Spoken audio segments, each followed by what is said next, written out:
Hello, thank you guys for joining. We have money personalities, Cami Sheaffer from the OU MoneyCoach program on the Norman campus.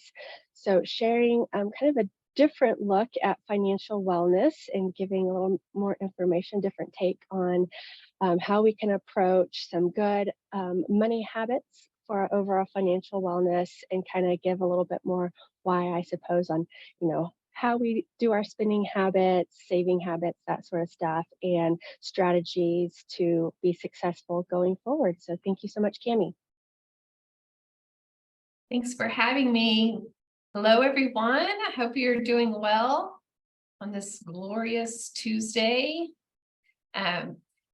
So we're going to be doing a money personality quiz. So you will need a piece of paper and something to write with at some point. So if you don't have that, go ahead and grab that. But I'm going to start off with talking to you about our spending influences because, and I think we all love taking these personality quizzes and learning more about ourselves and learning more about our coworkers and how they are and how we interact with one another.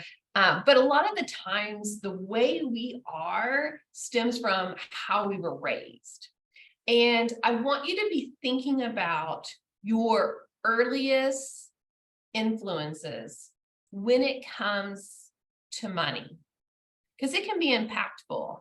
How we were raised talking about money, or not even the lack of talking about money, watching other people in our life, how they interacted with money, can really make a long-lasting impact in our lives. So I'm going to propose some questions.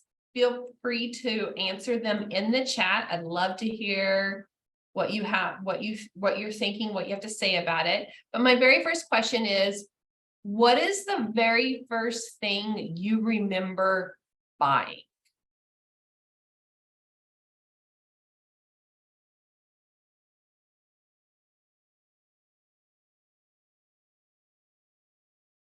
Candy and gum. Yes. I remember going to the grocery store and they had some candy. And my aunt gave me and my cousin money and we bought them and we felt like we were so big, right? Fast food, icy, baseball cards, lip smackers, lip balm in a tin. I loved going to the dollar store as a kid. Yes.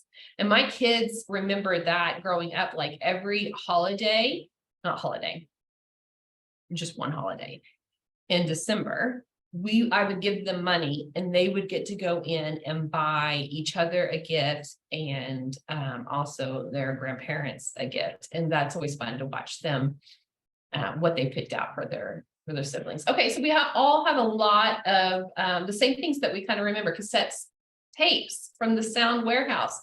Trish, be careful, you're aging yourself there, talking about cassette tapes. All right, good. Okay, here's my next question. How would you describe your family spending while you grew up? Maybe it's something you never even really thought about. But in this role, I have thought about it a lot. I have thought a lot about how my parents spent money and watching them.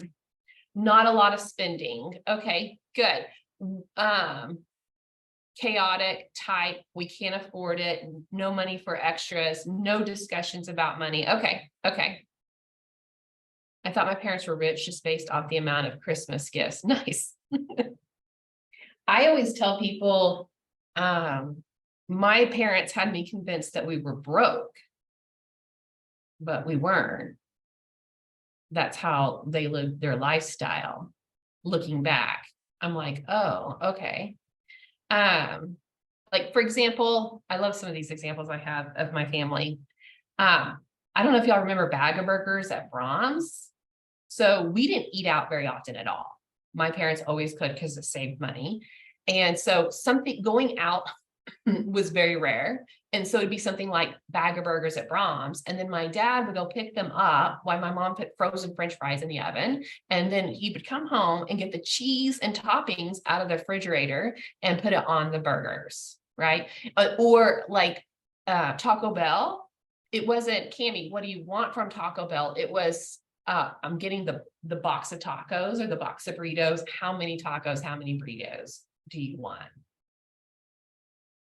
Can't afford it, but no real discussions about money. Okay. And I try to have more discussions with my children about it. Like when I tell my 15-year-old daughter, hey, no, we can't buy that right now. I try to tell her that, remind her of the other things we're spending our money on right now, to try to like reframe her mind of why we can't afford it. It's not because we don't have the money, it's because we're choosing to put our money elsewhere. I have one parent who lives below their means, one who lives above. Needless to say, their marriage didn't last. Yeah, I always joke about natural spenders and natural savers, and I always tell the spenders to marry a saver because, yeah, I'm a spender. My husband's a saver. We make it work because I'm not a really big spender. I'm still frugal, but I always wonder about the two spenders. Any people in here in the group chat? You are a spender and you're married to a spender. I worry about you guys. Yeah. Yeah, like who tells the other one no? How does that work? I'm the problem, it's me. Yeah. Yeah. So I would think budgeting together would be critical. I mean, I think that's critical because it's about communication in any relationship, right? Slowly turning him into a saver. So if you've ever heard me talk before, I am a natural spender. And part of it is because I think of the way that I was raised. And I'll kind of get into that more when we do the personality quiz, because I don't want to give away too much. But so part of me is a spender, but I'm super frugal too, when I do spend my money. So if I was in another relationship, I would be considered the saver, right? Because my husband doesn't want to spend any money whatsoever. But we have a budget and we are on the same page when it comes to spending money, like how much we're allotted to eat out and how much we're allotted to shop for shopping. And then the other thing is we are on the same page with our spending and investment goals. So even though I'm a spender, I do save and invest. In fact, I do it first. On payday, money automatically goes into our savings accounts and money is automatically withdrawn for investments. Retirement accounts, college savings accounts, they are either automatic, like payroll deducted, or auto withdraw. So saving and investing is step number one on payday, or set up automatically where I don't have to think about it. And the money that's left over in my checking, then I know that that's my spending money, right? I have my bills to pay, and then I have my discretionary income for spending, but I know how much is allotted for each category of spending. And I think that's going to be very critical in relationships when you have two people managing money together. I'm a saver, but my husband is a spender, so we keep our money separate. Okay, whatever works for you guys. Again, I think communication is just really important. Carla, what do you mean depends on what it is? And I will say this too, like when I was younger, the spending was more on myself, like my clothes and fashion or whatever. And I hardly ever buy myself stuff these days, but I do still spend a lot of money on my house, which is important to me, right? And then the 15-year-old daughter. Yeah. What do you mean, Carla? What are you spending? Go ahead. He's more about spending money on trips and fun stuff. Okay. You know, he's a firm believer in vacations, which I've gotten that from him, and that's awesome because I was not that way when we got married. But I'm more about having tiny little luxuries around my house. And he's like, whatever. You know, right.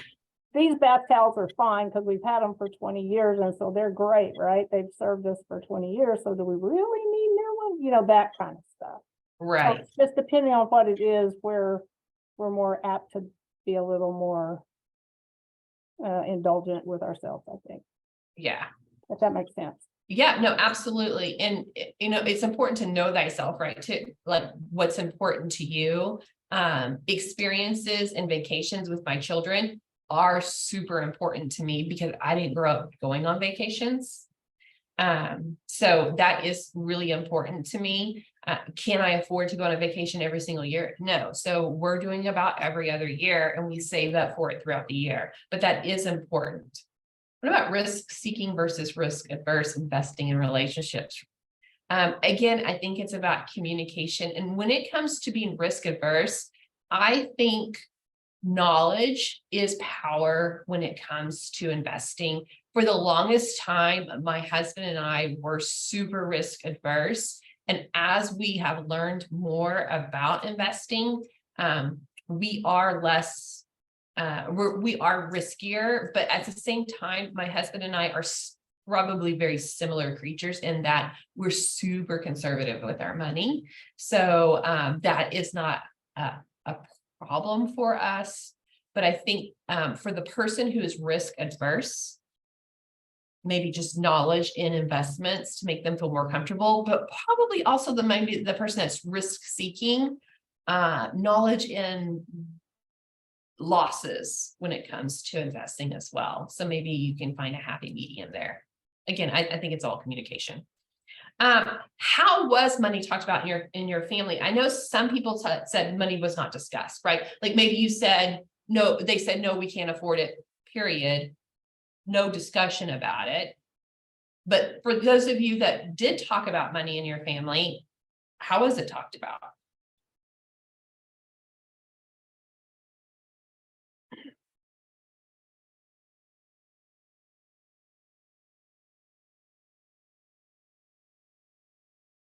My parents just always freaked out over bills.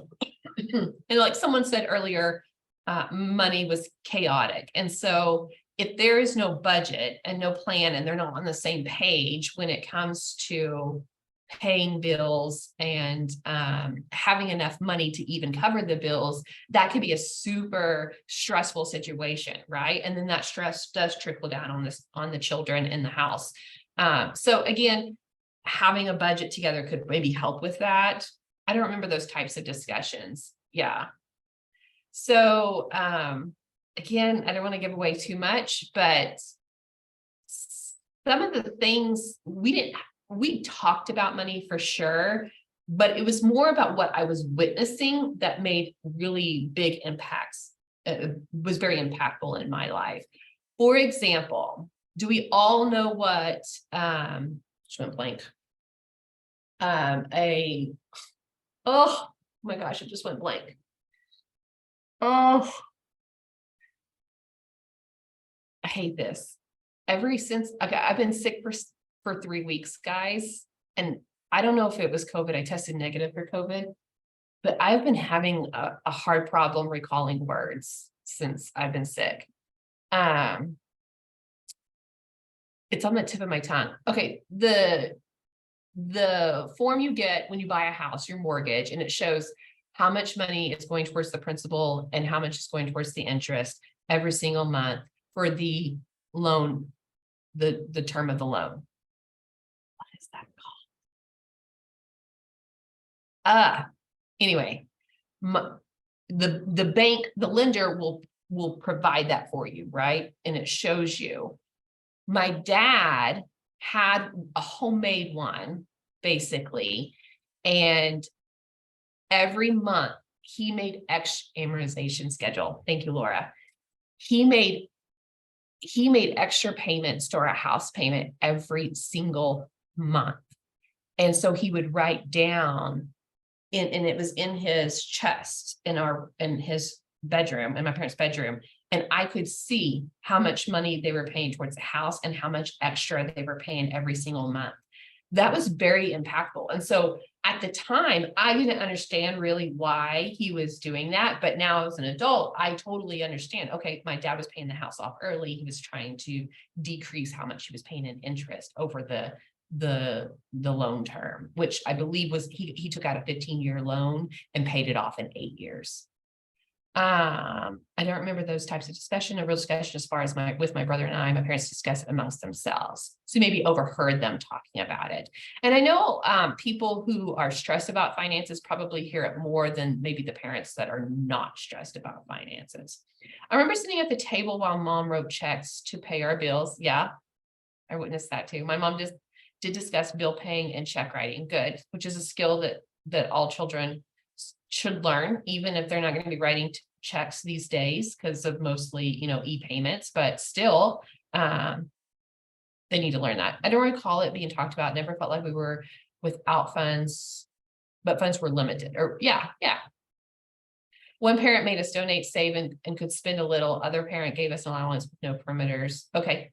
So two different types of situation. And there are programs out there for students or for children, like to teach children about money, where they spend, save, share type programs to help them. Good. Your dad was very smart. Yes, I'll talk a little bit more about him. At the time when I was younger, I considered him cheap, right? Like super, my dad is cheap. I joked with him that when he gave me my lunch allowance, that he did not understand how inflation worked and that it was not enough to cover a lunch for 5 days. But now that I'm older and I'm wiser, my dad was frugal. He was super smart, right? Perspectives can change. Okay, so I think it's super important to talk not only with anyone in your household about money, especially if you have children in the house, when it comes to what they cover versus what you cover in the house. I think everyone being on the same page when it comes to money is a good idea. Not just stress them out, but more to empower them. Okay, so what are we going to do today? We're going to identify your money personality. I'm going to give you a quiz. Again, you need something to write with if you don't have it. We're going to discuss the strengths and challenges of your money personality and learn ways to manage your money based on that personality. And the truth is, you may be a little bit of a mixture. You may not be extreme one way or another. However, I have somehow raised extreme children. And maybe this is the problem with over communicating money to your children.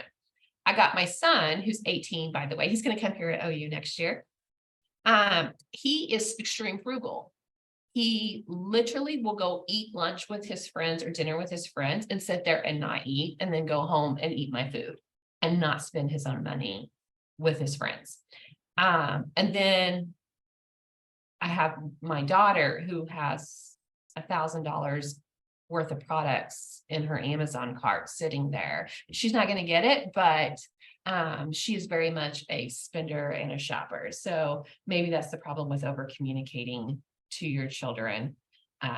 Hopefully you are not one extreme or another, but I am excited to do this quiz with you. So again, I'm going to give you money statements. We're going to start with number 1. And if you read this statement and you find it to be true about yourself, you're going to put a tally mark.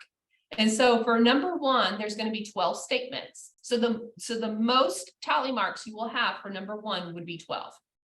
I guess you could maybe not agree with any of it. So you could have 0, somewhere between 0 and 12 tally marks for number 1s. We're going to do this 4 different times, 4 different statements. Okay, are we ready? Are there any questions before we get started? All right. Money statements number 1. Money should mainly be used for future security. If you agree with that statement, put a tally mark. If you do not agree with that statement, do not put a tally mark. And if you're following along with me as I read these, I'm going to go down. I'm going to go the 3 columns, okay? The next one. I know all of my monthly expenses and plan for them. If that statement is true about yourself, put a tally mark. If it's not, don't put a tally mark. I have at least one personal finance website listed in my favorites. If it's true, put a tally mark. I obsess over finding the lowest prices and best deals. Put a tally mark if it's true. That is definitely me. If I'm going to buy something, I want a deal. All right, next column. The idea of carrying debt on a credit card terrifies me. Put a tally mark if that is true. I have a very strong work ethic. Put a tally mark if that is true. I cook most meals at home. I check and monitor my retirement accounts frequently. Man, I used to. This past year's been rough. All right, third column. I do a lot of research before making a major purchase. I am comfortable with the way I'm investing for my future. I never spend more than I earn. I keep an eye on the stock market, what's going on in the market. You don't have to necessarily follow specific companies, but like you're following along what's going on in the stock market. Okay, there's 12 statements. If all 12 are true, you will have 12 tally marks. If you agree with 6 of them, you'll have 6 tally marks. Okay, I hope we all understand what's going on. Okay, now we're moving on to money statements number 2. So that was number 1, put a number 2. All right, money should mainly be used to help others. Money causes problems between people. I would never take a job for the money. I often lend money to people. I rarely shop and don't follow fashion trends. Again, if you agree with these statements, put a tally mark. I would invest in a friend's business because I trust them. Giving time and money to causes I believe in is important. I don't know how to bring more money into my life. I don't really understand why people are so obsessed with money. I don't know how money relates to my goals. I wish people didn't think money was so important. Having too much money is greedy.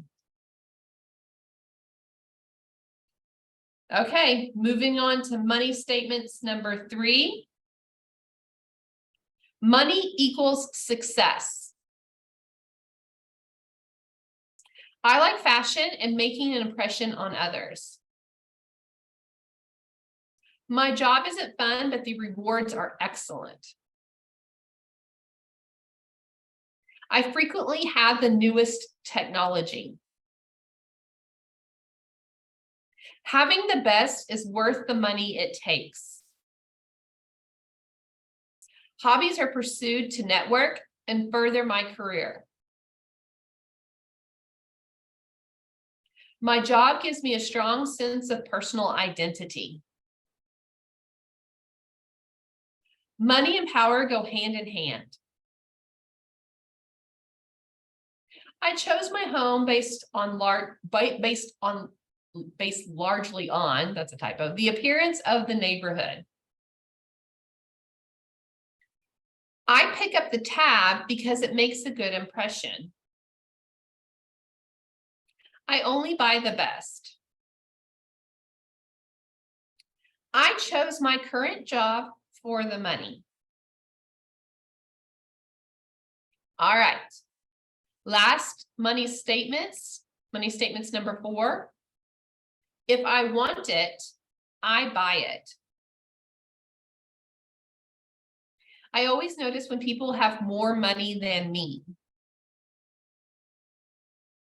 I find it easy to justify my spending habits. I really enjoy buying extravagant gifts for loved ones. I shop as a way to cope with emotions. Most things I buy make me feel good and more attractive. I feel guilty about my spending habits. More money equals more happiness. Spending money is a way to keep up with my social circle. Credit card debt is okay if I'm living the lifestyle I have always dreamed about. I find it easy to treat myself. If I really need something, I'm happy to pay full price for it. Okay. Excuse me.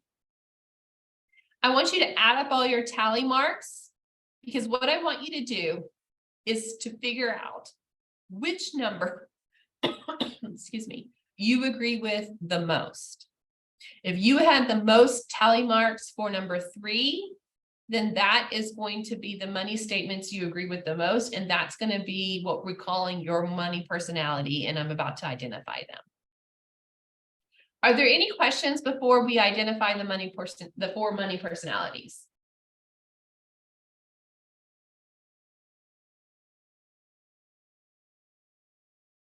Okay, you ready? If you were number 1, we're going to call you the accountant. If you were number 2, okay, Stephanie, you know what that means? You are well balanced. That's good.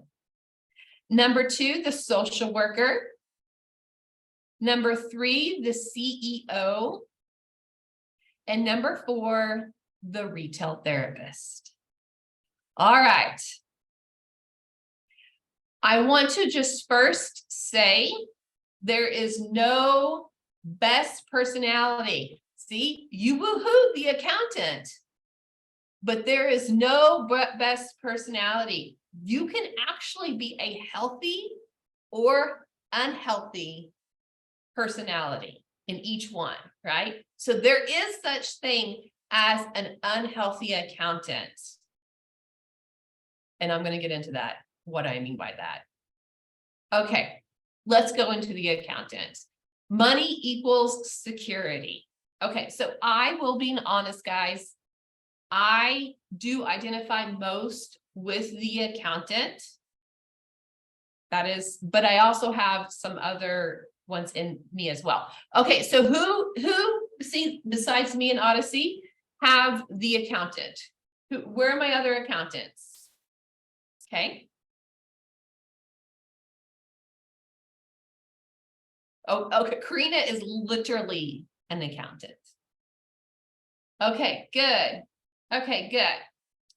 So for you, you tend to balance your checkbook, or maybe follow a budget. You actually keep track of a budget in some form or fashion. For me, it's my Excel spreadsheet. For those of you who've maybe never heard me talk before, I have an Excel spreadsheet for my budget. If you ever want it, email me. I'll give you my email at the end of this today, and I will be happy to share it with you. But there are a lot of free apps out there, pencil and paper, calendar, however you want to do your budget. You enjoy watching your savings grow. So our savers tend to be an accountants. And you're thinking, well, Cami, you told me you're a spender. Yes, I am bipolar when it comes to my money. All right, strengths. You are confident with money. You don't feel like you need to keep up with the Joneses. So when I was younger, that was me, like keeping up with the people around me. But I no longer feel like that, trying to keep up with others. I'm confident enough about myself, and I do like having a savings. I do like having financial security. That is more important to me than a new car. Guys, I have a car with 130,000 miles. The brakes squeak. It makes a really loud noise. I don't know how much longer it's going to last. I hope it lasts me another 5 years. I'm going to drive that car till the wheels fall off. Okay. That's just me not wanting to spend extra money on a car payment. Do I want a new car? Absolutely, I do, but I don't want to pay for a car payment. Okay, some of the challenges. You may be a workaholic because you're constantly trying to make more money to fulfill these things that you're wanting to do, like save and invest. You might stay with a job just for the money, even if it doesn't make you happy. You may be a cheapskate or frugal, right? And you may be judgmental of how others spend their money. Another typo, overly risk averse. Okay, so guys, I grew up with an accountant. Remember when someone said your dad was smart? He was the extreme accountant. So we didn't go on vacations, right? And so we didn't spend money on experiences. So So that's kind of why I am kind of mixed, is because I didn't grow up spending a lot of money. And so when I started making my own money, I started spending other money to impress others. The accountant said the accountant was very smart. Yeah. So yeah, you can have a mixture, but there are challenges because if you are an accountant, that means you're good with your money, but you may not, your children or your significant other may not appreciate the extreme frugalness and may need you to budget in maybe some fun money. Okay. All right, let's go into the social worker. Money equals affection. You spend money on people and causes and the causes that you love. You may be actually a gift giver when it comes to your love language. You might get stuck hosting or paying for events because you love doing that for other people, right? Some of your strengths, you're happy with or without money. You maybe chose your job because it fulfills you rather than for the income. Peace and compassion is more important than material and possession. So where are my social workers out there?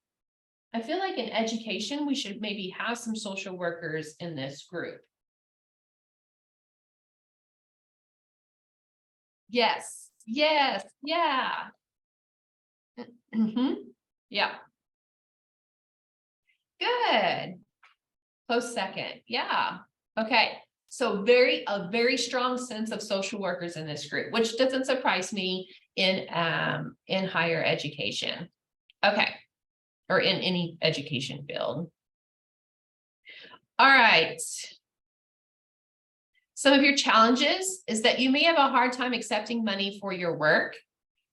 You may actually struggle with negotiating pay when you're getting a job offer, or negotiating a raise, or switching careers or jobs or companies or organizations to make more money. May have difficulty taking charge of your money to set your dreams in motion, because you might have that sense that people who are focused on money are greedy. You don't want your life to revolve around that. And so it might be challenging to if you have goals in your life, to get that started when it comes to the financial aspect of it. I have some social worker in me, but this is my least highest, I'll be honest. So are there any challenges that our social workers face that I have not put in here or I have not said? Because it's not the strongest for me. Is there something that I'm missing?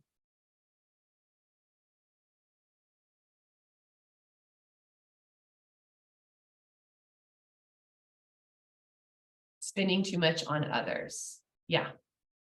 Yeah. At the time, it probably feels really good, but then after the fact, you're like, oh, I really maybe shouldn't have done that because I really can't afford that, right? Like, yeah. Okay, I could see that. Okay. Yeah, so like, you may be the one planning like the birthday cards and lunches and cakes in your office, right? Because you want to celebrate others, and we can spend a lot of money celebrating others. Feelings of guilt when prioritizing retirement savings over donating to important causes. Yeah, because it is important to take care of ourselves as well as give to others. Good. If you struggle with debt, and he is not everyone's cup of tea, he's not for everyone, but Dave Ramsey is he is someone who focuses very strongly on getting rid of debt, saving and investing for your retirement to take care of yourself, your kids' college, your retirement, to make you financially secure, and then give in abundance. But he kind of puts it in that order. Not to say that you would want to wait till your retirement account is fully funded to give an abundance to the causes that are important to you. But he does, if you're struggling with that, he may be someone that you could listen to or follow to learn a little bit more about that. Oh, we were talking about kids and money earlier. There is a book that I read. Yeah, it had, oh, you know what? When I send you the slides to this presentation, I'm going to include some books, because there's a book, it's something like How Not to Raise Spoiled Children or something like that. I can't remember the exact name of it, the title of that book. So I'll include some of those books that you can send out to them when you send out the PowerPoint slides. Okay. Number 3, the CEO. Money equals success and power. You like the best of everything. So maybe the nicest suit, the nicest car, the nicest house, the nicest watch. May stretch your finances to own something you really can't afford. Prone to lifestyle creep. Lifestyle creep is, as we make more money, we spend more money. There's this idea that we're all on this hedonic treadmill, and that we all think, okay, if I could just make X amount of dollars, I'm going to be super happy, and I'm going to, life is going to be easier, right? And they've done studies about this. There's a study out of Harvard that if we made $75,000, our life, every increase in salary we have up to $75,000 does actually bring us more happiness, because it makes our life easier. But beyond 75,000, every increase in income beyond that does not actually bring us more happiness, because we had already achieved that level of life being more convenient and easier, and being able to pay the bills and save for retirement and be able to give money away, right? Like, I bet because of inflation, that amount would be higher now rather than 75,000. But there was a study out of Harvard that talked about that. So there's this idea that we're all on this hedonic treadmill. So like, if we think, oh, if I could just make $75,000, I'm going to be super happy. But then we increase how much we spend every month to match what we're making. And then once we get that raise, now all of a sudden it doesn't feel like a whole lot, because we've increased our spending. And so now we want more, right? So being in this category, you are prone to that in a lifestyle creep. Some of your strengths is that you live a very nice lifestyle. You live in luxury. You're typically on the career fast track, as far as trying to achieve a higher status, to make more money, for the title, for the income, whatever it is that's motivating you. You're probably good about negotiating salaries and negotiating pay raises. All right, where are my 3s? Are there any 3s in here? I feel like we would not have a lot of 3s in here. I have a little bit of this in me. This CEO and social worker I have some of those. Anyone in here?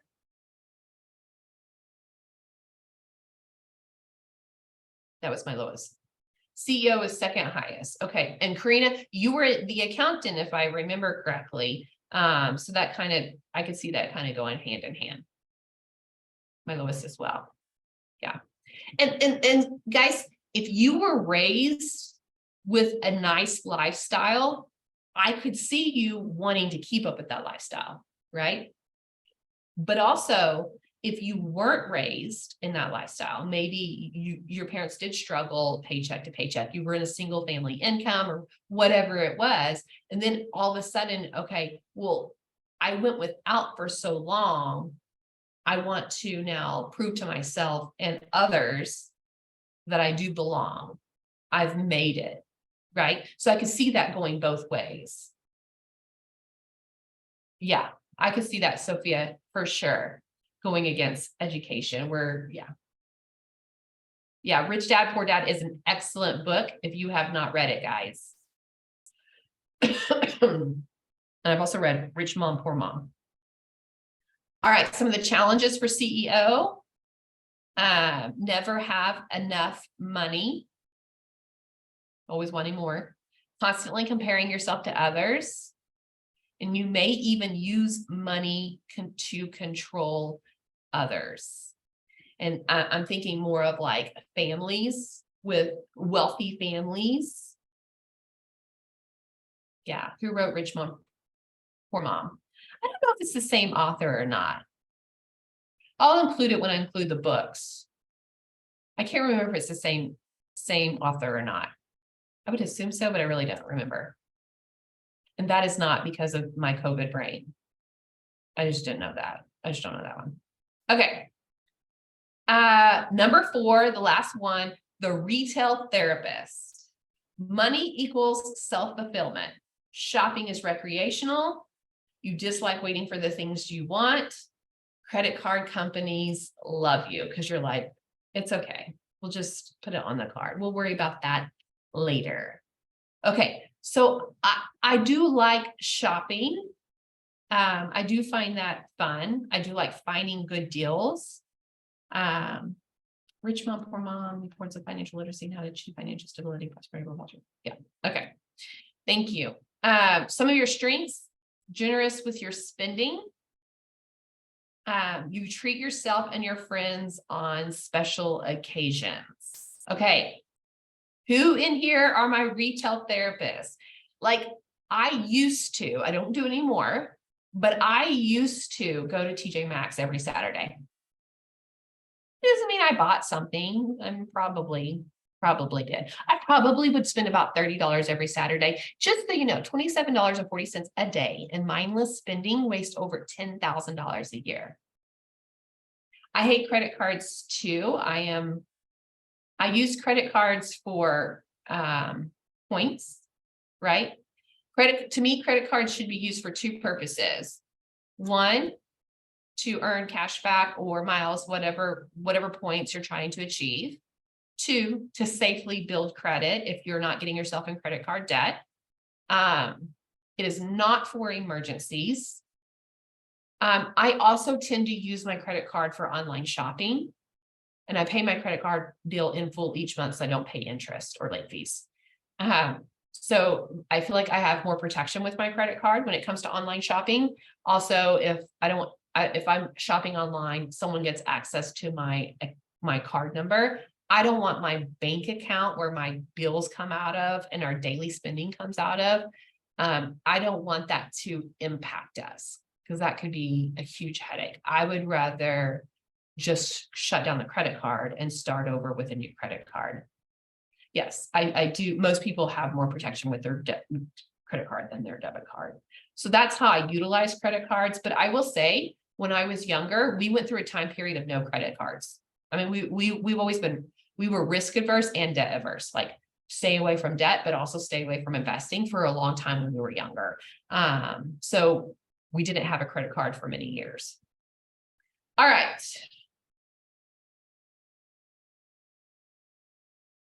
Who? Yeah. Okay. So Trish, shopper. Katie's a shopper. It was a treat. Okay. Again, Katie, coming from your childhood, your influences growing up, we would go to town. It was a treat after we finished our Saturday morning chores. So now that I make the rules, I love to shop whenever I want. I don't always buy everything, but there's a joy in browsing the aisle and loading up on my Amazon cart. Yes, absolutely. And here's the thing, like I have a budget, so I'm allowed to shop, right? I know exactly how much I'm allowed to shop. Do I, as a financial educator and a strong accountant, still fall victim to impulse purchases? Absolutely, guys. I am super frugal when it comes to my spending. So I was like, no Taylor Swift concert tickets. My daughter is a Swiftie diehard, knows every lyric, has every album, knows what song is written by which ex, knows all the clues that Taylor's constantly dropping. Like she is a Swiftie. I was not going to buy tickets. That was ridiculous. I'm not going to do that. That's too much money. Guys, we're spending her 16th birthday in Kansas City watching Taylor Swift, okay? So even I can do that, but I'm not putting my family in debt for that, just so you know, like that. But also like again, that's me trying to balance myself out. We did not grow up on vacations and the experiences. So I told my husband, when I am 65 years old, I am not going to be upset about the money I spent at this Taylor Swift concert ticket. I'm going to care more about the memories I made with my daughter doing that. Okay. Yeah, but it wasn't in the budget, Katie. That was not in the budget. My shopping's in the budget. The Taylor Swift tickets were not in the budget. As much as I love shopping, I will carry it around with me and almost always put it back there, what I really don't need. And my sister-in-law will even take stuff home and then return it. Like she's a saver. But she likes to shop too. So she returns a lot of stuff with the tag still on it. I'm an also window shopper, but super frugal. Good. As an accountant, I feel super guilty when I spend money on myself and buy luxuries. I grew up always hearing that we couldn't afford anything but the bare minimum. I can justify buying a luxury car or a house though. Okay, good. And that's, again, we have to find a balance, but again, our childhood is playing a role in how we think about and spend money now. Buyer's remorse. I used to do that. Yeah. Good. All right. Some of the challenges for retail therapists: indulgence comes at a price. You may, and I heard this a lot about people buying Taylor Swift tickets. They're like, whatever my credit card limit is my limit for how much I'm going to spend on my Taylor Swift tickets. I mean, these were people spending a lot of money on it. So they were like, whatever it takes, I'm doing it. I'm putting it on a credit card. I'm wiping out my savings account, whatever. You may have no idea where your money went. Yeah. That was me younger, for sure. Before, when I was here getting my undergraduate, I didn't have a budget, for sure. Didn't know where my money went. You may carry credit card debt to sustain your lifestyle. Use shopping to soothe your negative emotions. Yes, a lot of people will spend money to deal with emotions. All right, so what can you do, guys? There's pros and cons to each, by the way. Are you happy with how you spend your money and you manage your finances? If so, then you maybe don't need to change anything, right? If you feel like you're a healthy accountant, a healthy social worker, however you feel, that's you can do whatever is important for you. But I'm going to give you some tips very quickly. If you were the accountant, allow yourself to indulge occasionally. Maybe I say be spontaneous, but like maybe budget in some fun money so that you can be spontaneous. Your children and your significant other will thank you for it.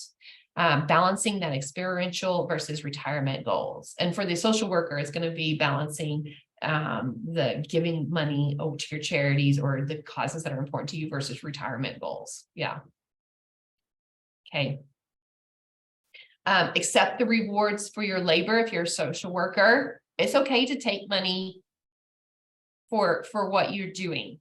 If you are donating time for a charity, that's one thing. But if you are constantly helping out an organization and they have offered to pay you, yeah. Thanks, Laura. Find a like-minded financial planner, someone that will support you giving to your causes, but also help you focus on taking care of yourself and making sure you have taken care of yourself financially. Don't let poor financial management get in the way of any goals you have for yourself. CEO, build a sustainable standard of living. If you like nice things, fine. But what can you sustain? What can you truly afford? Because you don't want your expenses to exceed your income. Think critically about your own materialism. Are you buying things to impress yourself or to impress others? Because there's a lot of people out there who spend money to try to impress other people. Trying to find a good balance, a good work-home life balance. And the retail therapist, confront the details of your spending. If it's emotions that are causing you to spend your money, think about that. If it's a pastime, like on a Saturday, and you go out and buy, a $30 top, as long as it's not keeping you from reaching your other financial goals, maybe you have found a really good balance. But if it's a thing that's causing you to spend more money than you make or being in debt for, that's something you need to address. And there are other things you can do to deal with emotions other than shopping and spending money. All right. Step 2, create a budget that is aligned with your money personality. Start before you can really set up a budget. You need to analyze your current spending. Go back and look at March's spending, February spending, January spending. Where did you go? Where was that money going? How much did you spend in each one of those categories? If you are a giver, you can have that in your budget. If you are a spender, you can have that in your budget. We don't have time for this. I've been talking too much today. But do analyze your spending, look at the patterns of where you're spending your money, and that can help you set up your budget. When you set up your budget, you need to know what your financial goals are, both short-term and long-term. Maybe short-term is setting up an emergency fund where you have 3 to 6 months of living expenses in an emergency fund just for emergencies, that financial security. Maybe that's your first financial goal. Maybe it's to save for college. Maybe it's to save for retirement. Maybe it's to save up to open a business. Whatever your financial goals are, you need to know what those are because you need to incorporate them into the budget. Remember, on payday, money goes into our retirement and our investment accounts and our saving accounts to help us reach our financial goals. And then the rest of the money goes into checking. And then we have the Excel spreadsheet. We know our spending categories and how much we're allowed to spend in each one of those categories. And guys, if you mess up, if you get an impulse purchase, oops, oh well, adjust your spending. Okay. So for me, let me give you an example of this. The Taylor Swift tickets. I'm going to pull that from savings, but I am going to decrease spending for the next couple of months to try to replenish that savings. Okay. So that's how I'm going to do it. And then in July, we'll have the hotel to pay for. Okay. Expense tracking. There's different ways. Again, I use an Excel spreadsheet. I'm going to give you my email. I'll send you an example one, but there's so many free resources out there that you can use. But last tips, accountants, don't forget to budget in your fund money. Social workers, don't be afraid to pay yourself and save and take care of yourself financially. CEO, redefine what rich really is. Is it really the nicest car? Maybe it's financial security that makes you rich. And retail therapists, stick to your shopping allowance. Give yourself that shopping budget, but stick to it. And if you mess up, readjust. Okay. This is kind of review. Set concrete goals based on your money personality, follow a budget and observe the spending. Constantly review and reassess because your budget is a living, breathing document. It's going to constantly change. That's my email address. Feel free to email me if you want that Excel spreadsheet. Do we have any questions?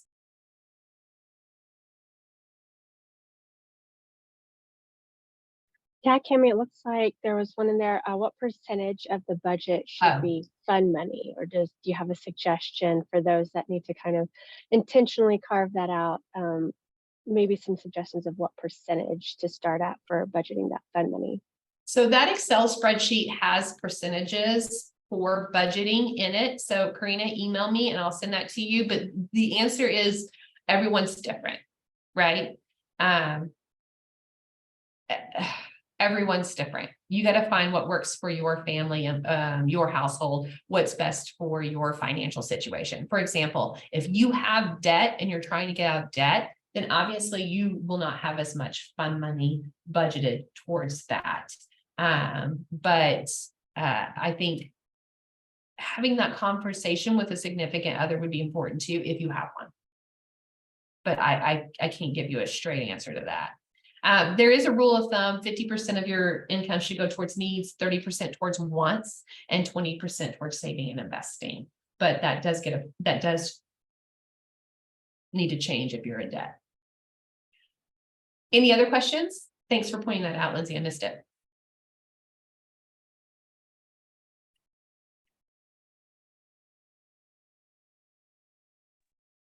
And Karina, maybe it's the fund money is the budgeting for each pay period for vacations or experiences just automatically. So you're not maybe spending that money every month, but you're at least allocating that money for it. Thank Yeah. you so much, Trish. Yeah, I totally agree, Cami. That's one of the things that I think my husband and I, our goals is to have that fun money for vacations, family vacations. Those are things neither one of us really grew up doing. So we want to make sure and have those experiences and allocating those expenses for it. So great information. Yes, it sounds like a lot of everyone here that's joined has really enjoyed the information today. Again, I'll be sending that follow-up email to attendees with the slides, link for the recording, and of course, Cami's email too. So if you do have any additional questions, want to reach out to her, you'll have her information. And really appreciate you guys joining us today. Bye, guys.